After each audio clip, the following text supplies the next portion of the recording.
سمعت ان خير اللهم اجعله خير. كابتن خالد الغندور طلع بيتكلم بعد ماتش بيراميدز في نهائي كاس السوبر الافريقي.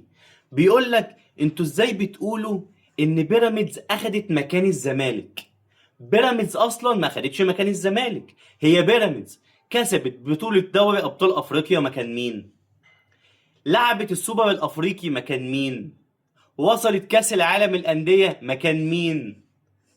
بتلعب دلوقتي كاس القارات مكان مين؟ وسايبها مفتوحه بين قوسين عشان احنا نقوله ايه؟ مكان الاهلي. عشان يقول لك ايه؟ اهي بيراميدز كده خدت مكان مين؟ مكان الاهلي، ما خدتش مكان الزمالك.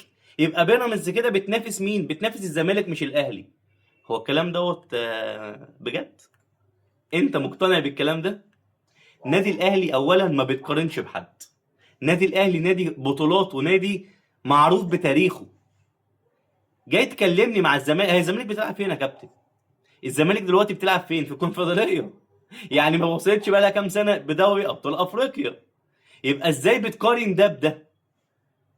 بتقولي في الاخر الزمالك ما يتقارنش ومش عارف ازاي يا كابتن؟ صباح الفل. وبس كده.